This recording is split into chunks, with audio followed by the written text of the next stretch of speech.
East Tennessee versus Middle Tennessee. 10 things you should know. If you're torn between the mountains of East Tennessee and the Middle Tennessee Plateau, you are not alone. Both regions of Tennessee have a lot to offer. Stay tuned for what you need to know if you're thinking about moving to one of these Tennessee hotspots. What's up? It's me, Haley Jones, a Knoxville, Tennessee-based real estate agent brokered by eXp Realty. In this video, my Middle Tennessee colleague, Rachal Hadidsaz, and I will be discussing this great debate: East Tennessee versus Middle Tennessee.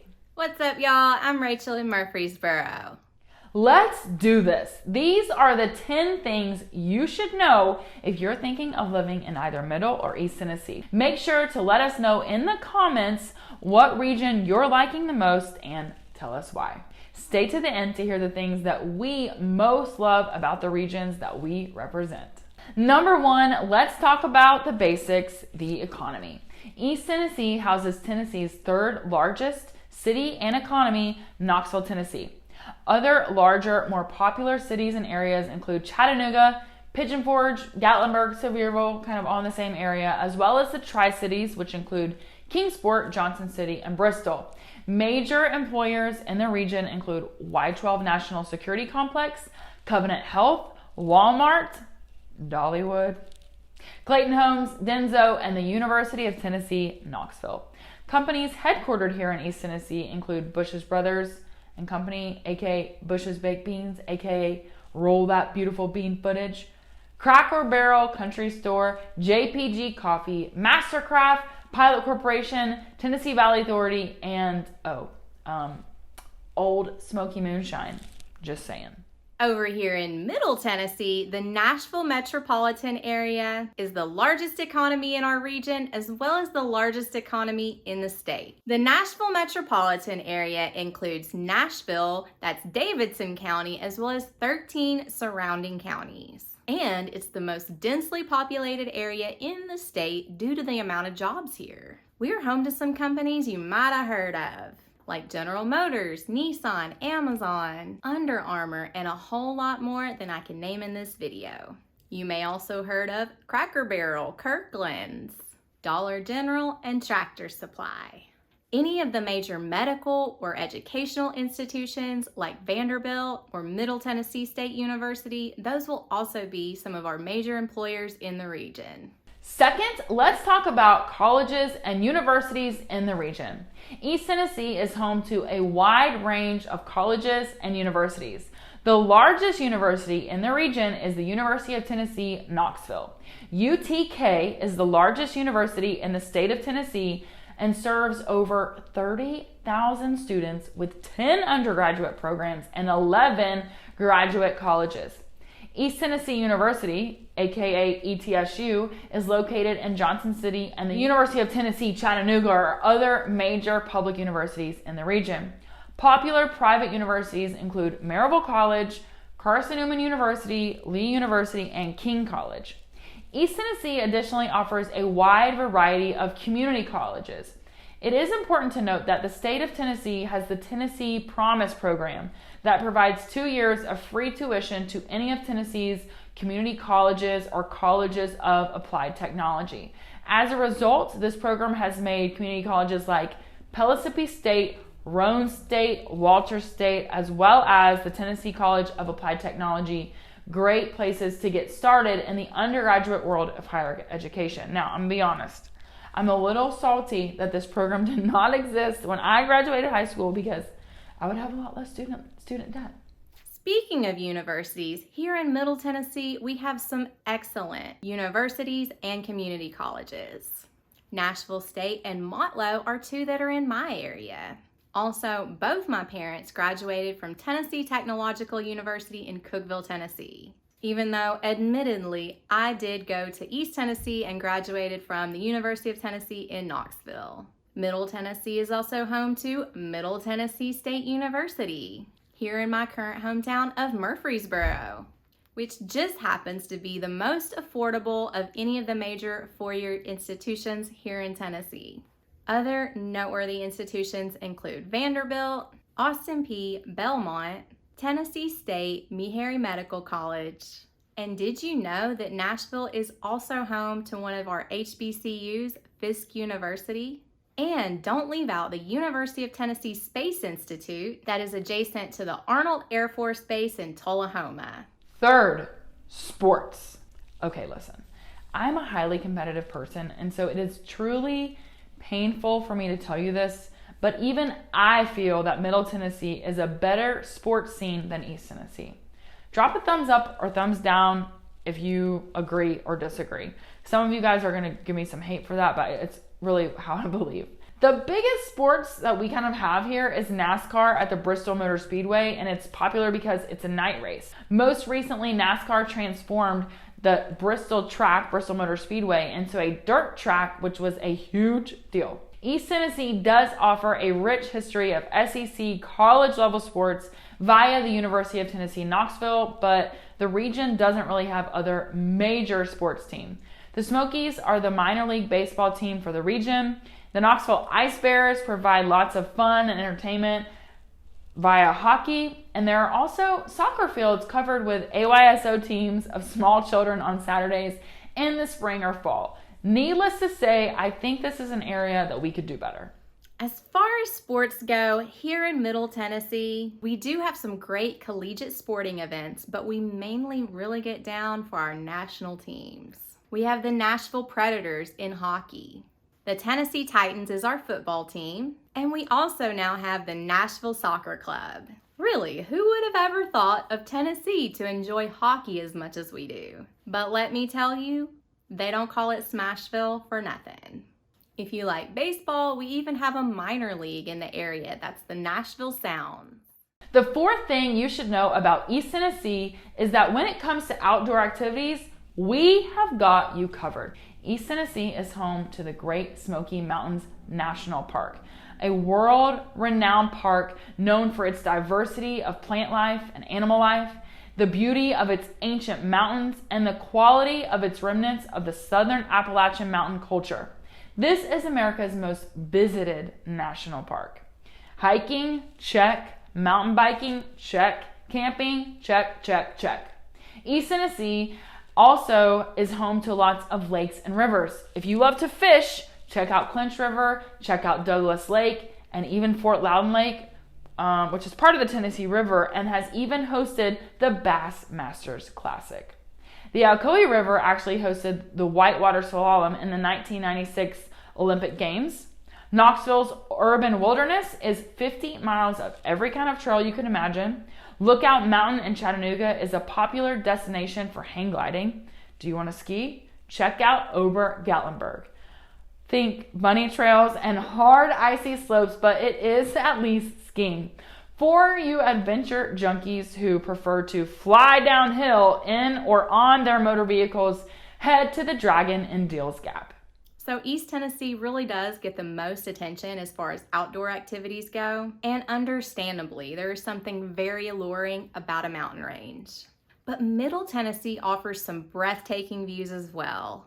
Anyone that's been through Nashville's big backyard can tell ya. Made famous by Mike Wolfe, the area near the Natchez Trace Parkway is commonly referred to now as Nashville's big backyard. Though technically this is partly in Middle and partly in West Tennessee. But don't forget, we also have the Bicentennial Capitol Mall, Bledsoe Creek, Burgess Falls, Cedars of Lebanon, Cordell Hull, Cumberland Mountain, Cummins Falls, Harpeth River, Henry Horton, Johnsonville Historic Park, Long Hunter, Montgomery Bell, Mousetail Landing, Old Stone Fort, Pickett, Port Royal, Radnor Lake, Rock Island, Sergeant Alvin C. York Historic Park, South Cumberland, Standing Stone, and Kentsport. Woo! You try seeing all that in one summer. You really can't get bored here unless you try. Okay, coming in hot at number 5, East Tennessee is a great place to vacation, explore, and travel. Pigeon Forge and Gatlinburg are popular tourist destinations that offer Dollywood, outlet shopping, mini golf, Ripley's attractions such as an awesome aquarium, and a Believe It or Not museum. There are also dinner theaters such as Dolly's Stampede, the Hatfield and McCoy Show, the Pirates Voyage Dinner Theater. I mean, you name it, we have it. From wax museums to waterboat bumper cars, there is literally something for everyone at every age. East Tennessee also has a booming cabin rental industry. Think luxury cabin, tucked away high on a hill with a hot tub and all the mountain views. Other popular spots for luxury include 5-star accommodations like the Ancient Lore Village and Blackberry Farms. Chattanooga, to me, is the Asheville of the state, offering great restaurants and bars with a cool, laid-back vibe. And also, Chattanooga has Topgolf, so there's that. Music in the area is eclectic. The region is home to bluegrass, and although Nashville is known for its country music scene, country music's birthplace was actually in East Tennessee and Bristol. While I will agree with Haley that East Tennessee definitely draws in more vacationers per year, I don't think they necessarily get more visitors. Middle Tennessee has a lot of places to visit and explore as well. Somewhere off the beaten path where you can create your own adventure, like going for a dip at Cummins Falls, or taking a scenic bike ride through the Natchez Trace Parkway. And Nashville, of course, is quickly becoming one of the most popular destinations for bachelor and bachelorette parties. And you can even visit a Dolly Parton themed bar at the Graduate Hotel there. Explore driving tours in the area, as well as the local festivals that happen pretty much all year round except for in the wintertime. And over in Wilson County, there are 2 of the most popular events in the entire mid-state. That's the State Fair in August and the Festival of Lights during the winter holiday season. And music, we are so much more than country music and honky tonks. Breweries and festivals, places like that are a great place to see some live music. All right, number 6, if getting outdoors or playing tourist are not your thing, East Tennessee has a lot to offer in the category of adult beverages. From moonshine to whiskey to special wineries and microbreweries, we have got you covered. East Tennessee is especially popular for its moonshine. Even locals will brave the tourist crowds to take a night out and taste all the moonshine. In Gatlinburg, you can make an entire day of walking around sampling moonshine. I may or may not be speaking from experience, just saying it's something you can definitely do. Comment below with your favorite moonshine flavor. I tend to like the berry flavors. Beyond moonshine, we have beer. Lots and lots and lots of craft beer. Chattanooga, Knoxville, and the Tri-Cities are all major microbrewery hotspots. From Yeehaw to Crafty Bastard to the Blackberry Farm Brewery, you have a lot of options. Wine is on the scene in East Tennessee, but is really more of a tourist type situation than something a true wine connoisseur would deem acceptable. So you may have heard of Tennessee whiskey. Thank you, Chris Stapleton. And there are some things here in Tennessee that make us special for producing great whiskey. But did you know we also make excellent moonshine? No, it is not just in the mountains of East Tennessee, although it might be more well known there. So here in Middle Tennessee, we do have some of the larger distilleries. That's Jack Daniel's and George Dickel. But we also have a plethora of small batch craft distilleries like Big Machine, Short Mountain, Corsair, H. Clark, Leaper's Fork, Pritchard, Old Glory, and Nearest Green. You can find local wine at Big Creek Winery, Arrington Vineyards, and Beans Creek Winery. And breweries galore, way too many for me to name.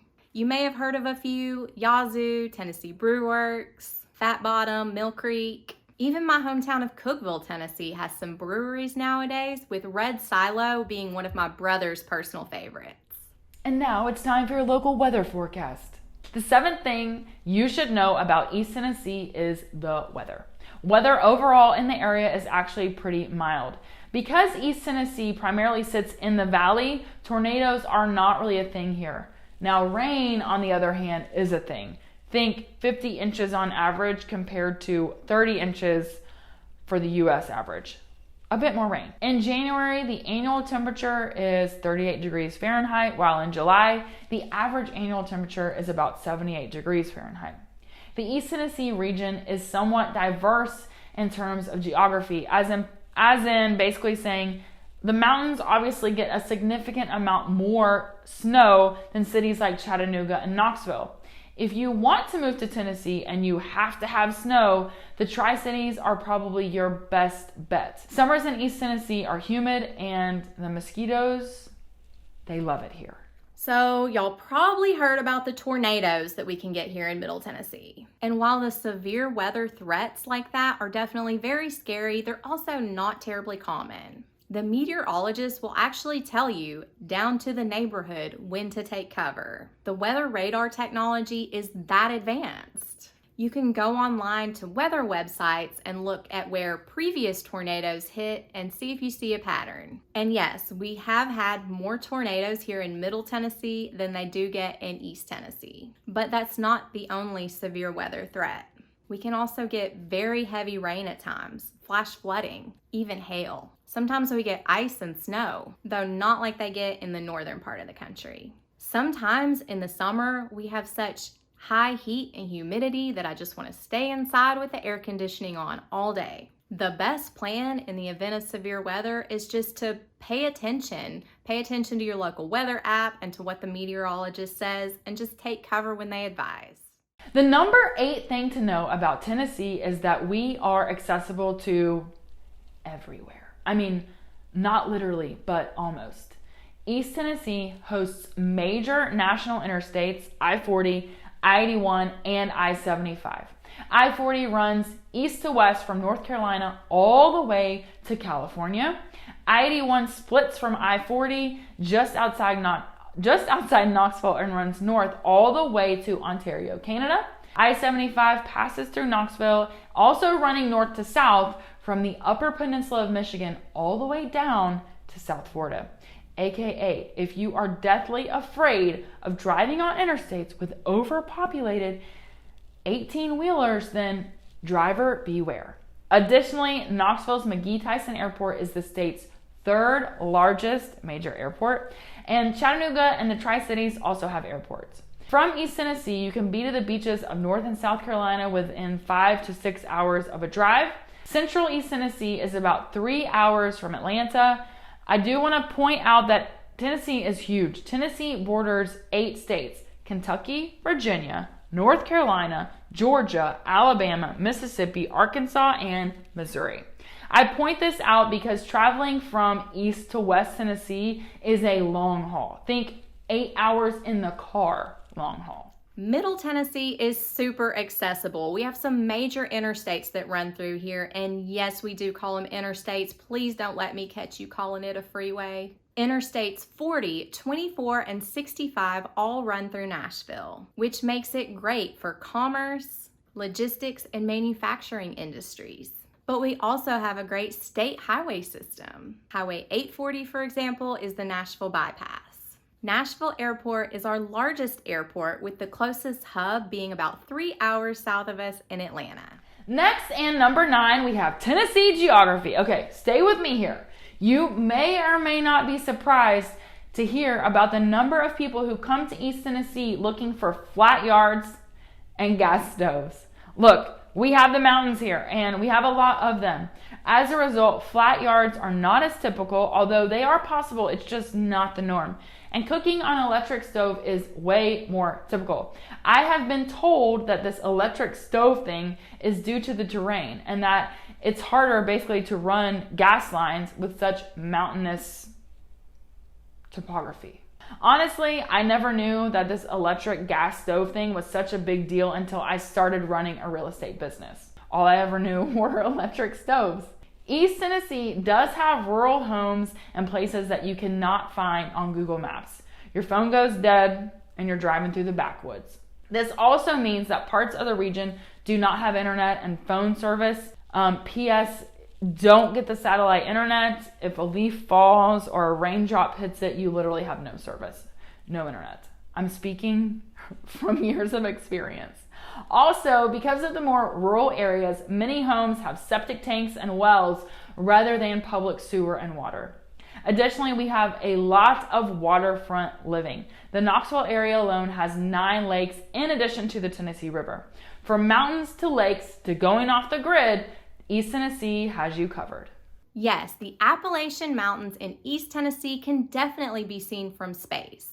But Middle Tennessee has some mountains as well, and definitely a lot of rolling hills. We have lots of lakes, rivers, and creeks all throughout Middle Tennessee. So you should definitely check us out if you're looking for a waterfront property. If you are someone with a dream of a home on the water, some lakes that you can check out in the area include Percy Priest, Old Hickory, Center Hill, Cordell Hull, Timms Ford, Radnor, Williamsport, Bedford, and Nickajack. Explore those and see if you get any inspiration. But don't discount the rivers either. There are some fantastic rivers in Middle Tennessee that would be great for a waterfront property, and you could go kayaking right in your own backyard. One thing that you should definitely keep in mind when you're choosing where to move in Tennessee is city versus rural. The further you get out from the cities, the more rural it's going to get. And yes, you can even experience a lack of broadband internet in some places or lose your cell signal entirely. So typically those smaller, more rural areas will come with a lower cost of living, but those jobs in the area also typically pay lower, and you may have to drive out further for some things. So if access is a concern for you, but you still want that rural life, all you have to do is contact the local municipalities and just find out about their internet situation. That way you can rule out those areas right away if they don't meet your needs. It's time for number 10. My favorite thing about East Tennessee is the fact that there is literally always something to do. Saturdays in the fall, SEC football. Want to get adventurous? Go hiking in the Great Smoky Mountains. Meanwhile, if I'm feeling lazy in the summer, I head to the lake and I lounge. Want to take a weekend getaway? Head to a luxury cabin in the mountains or play tourist in any of the area cities such as Chattanooga, Knoxville, Bristol, Townsend, or Maryville, just to name a few. East Tennessee offers a new experience and a new adventure just about every weekend, from microbreweries to historic places like Brushy Mountain State Penitentiary and the Museum of Appalachia. There is always something new to try. Girl, I think I'm gonna have to agree with you on that one. And while we do have a lot of great things to do here in Middle Tennessee, I don't think that that's quite my favorite part. My favorite part about living in Middle Tennessee is this general feeling of just hope and idealism. We are all working together to have a better Tennessee, even if we don't always agree on how to get there. For a lot of people, they see Tennessee, and particularly Middle Tennessee, as a place where they can earn a decent living, raise their family, and have a decent quality of life. The optimism and the energy can totally be felt when you visit, and we can't wait to see you. Listen up, y'all. This party is just getting started. Let's go take a look specifically at East Tennessee's Knoxville and Middle Tennessee's Murfreesboro. How do these two cities compare, and which is the best fit for you? Watch this video right here next. Also, I'll leave the link in the description to go check out Rachel's channel so you can get even more Murfreesboro and Middle Tennessee related content. And make sure to subscribe with the bell so that you'll be the first to know when I post a new video. I have so much more to tell you about life and real estate in the Knoxville area. I don't want you to miss it. So I'll see you at the next video.